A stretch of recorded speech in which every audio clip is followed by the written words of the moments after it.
It's 1792, and the British Empire is in a bit of a pickle.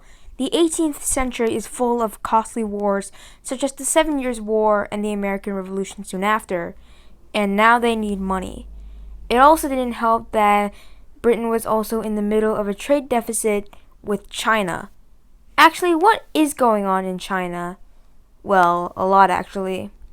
The Qing Emperor at the time, Qianlong Huangdi,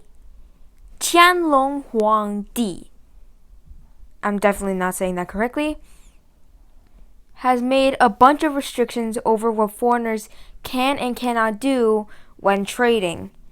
This became overwhelming to the Europeans. Now we head back to Britain.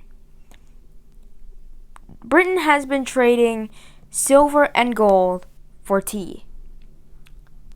And after losing their American colonies, their economy was now on the decline. So the British sent George Macartney to Johor in hopes of having the Chinese be a little more lenient on the trade restrictions. George Macartney arrived in China by the summer of 1793. Hey China, I have some stuff for the emperor that I want to show him. Is it okay if Macartney docked closer to Beijing instead of Canton? Sure. So Macartney arrives in Tianjin and makes it to Johor. Johor is where the emperor is in his summer palace. And this is where cultural division gets into the equation. Usually when you're confronted with the emperor, you would usually kowtow or kneel down with your face on the floor. But Macartney doesn't do that. Remember, Macartney is British. He believes that it was God's will for him to spread the British way to the rest of the globe. But he was also in China, a country where their race believed that they were the dominant race of any other nation. This was a dilemma, but a small one, and the meeting continued, only for it to go absolutely nowhere. So plan A didn't work, time for plan B. Trade with something the Chinese would want. This was a big problem because if you haven't noticed, everything luxurious and useful was from China.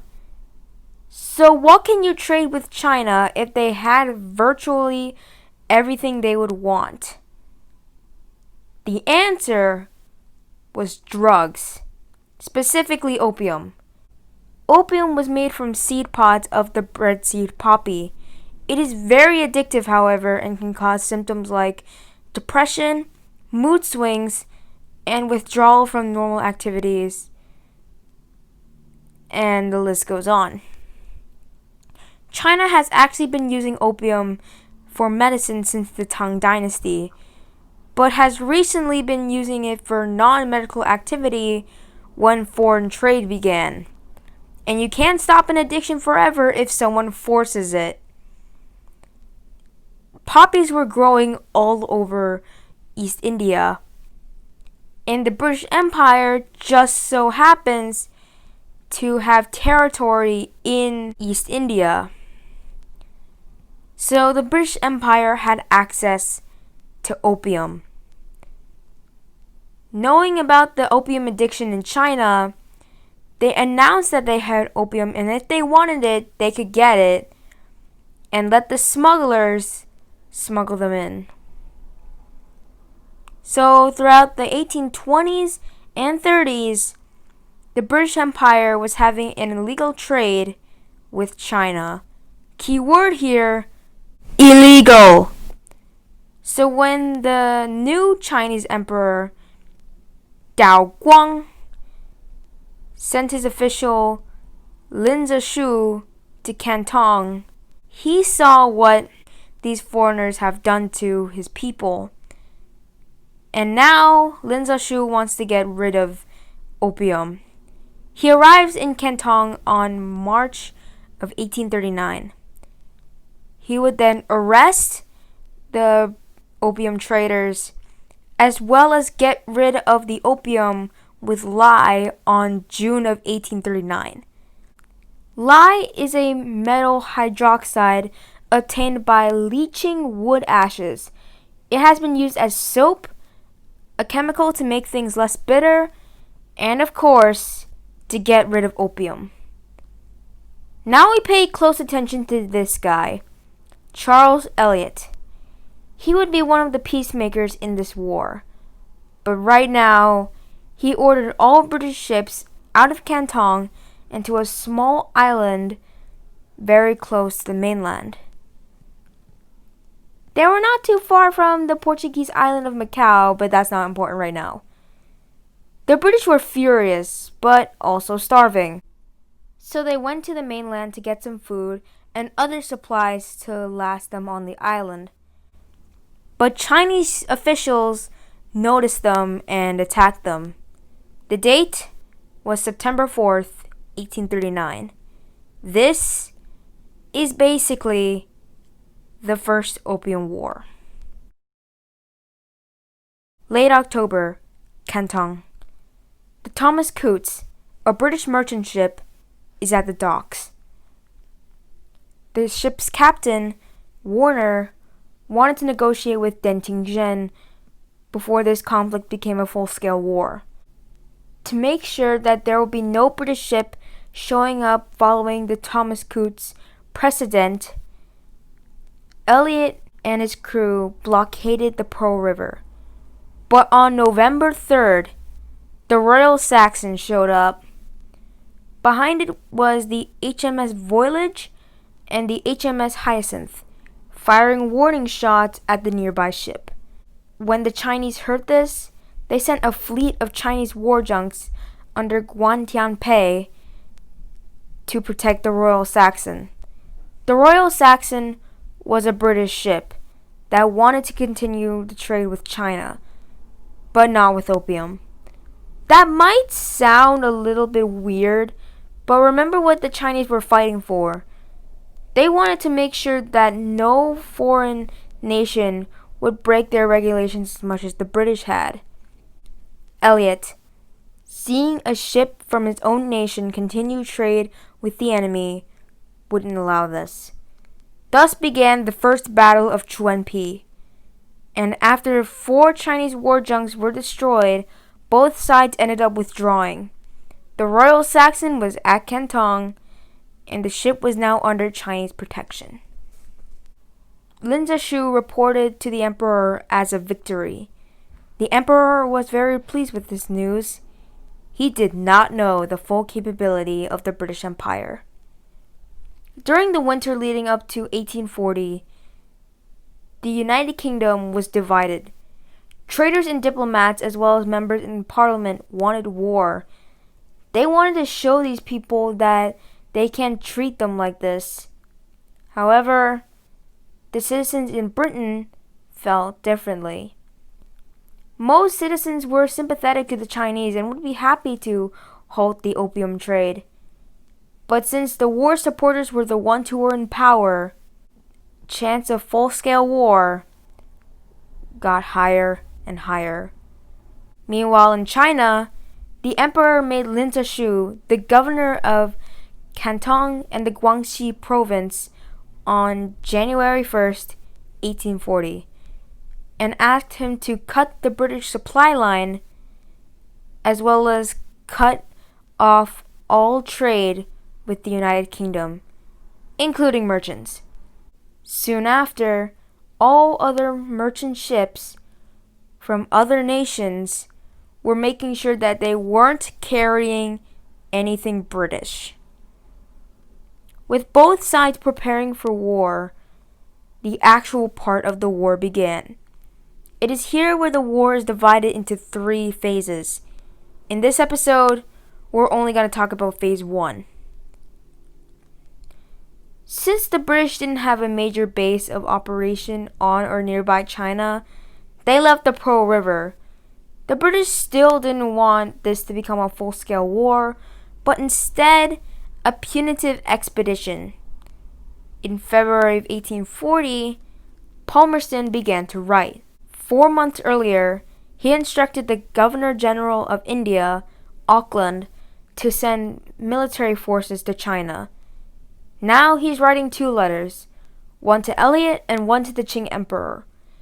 He informed the Qing Emperor that the British Empire has just sent military expeditionary force to the Chinese coast. That expeditionary force wouldn't arrive until later that June. When they did arrive, they arrived on the Chusan archipelago. They decided that Zhoushan, the largest and most defended island of the archipelago, would be their base of operation in China. The island also has a vital port, Dinghai. So they chose their island as their top pick. When they got to the island, Elliot immediately asked the Chinese to surrender. And the Chinese surprisingly said no. So the battle began. It didn't take long for the British to destroy 12 small junks and capture the southern hills of Dinghai. They occupied the city on July 5th. However, when summer turned to fall, a disease has plagued the Dinghai garrison, so they had to evacuate to the Philippines and eastern India. But that's not important. Now that they captured Dinghai, the British split its forces into separate fleets. Fleet 1 would go back to Canton and form a blockade at the Pearl River again. Fleet 2 would head north to the Yellow Sea, and finally Fleet 3 would head to the Haihe River. Meanwhile, the emperor was displeased with Lin Zexu. He was supposed to fix the opium problem with the British. Instead, a war was started. So Lin Zexu was sent away to Xinjiang, an autonomous region of China at the time. Meanwhile, the emperor hired Qishan as Lin Zexu's replacement in September of 1840. Thus began the wave of negotiations. Elliot and Qishan would negotiate 2 times in the span of 1 year. The first time was in the fall of 1840, and it went nowhere. Meanwhile, in Beijing, Chinese officials knew something was up. Removing Lin Zexu was an implication that the emperor wanted to end the war and negotiate with the British. The problem is that no one really knew the bottom lines of the emperor or the British. They did know 2 things. 1. The emperor didn't want to see tons of money spent on the war. 2. The emperor didn't want to lose face during negotiations. The Chinese officials were still trying to keep the balance, and you could see a lot of these actions not understood these days, especially from the West perspective. And Qishan was the first of this pile. In January of 1841, Elliot and Qishan negotiated again. The British was going to get £6 million, direct and equal ties between itself and China, continue trade 10 days after the Chinese New Year, and also get the island of Hong Kong, which seemed reasonable. It wasn't harsh, it wasn't easy feat because they still had to pay a lot of money. It was a good, even ground. This should have been the end of the war. Should have. When Elliot showed Palmerston the treaty, Palmerston was enraged.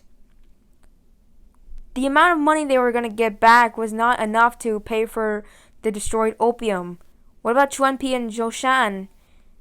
Are they still allowed to trade with opium? Elliot was dismissed. Meanwhile, in China, the same thing was happening with Qishan, and he was fired. Tensions were higher than it was before.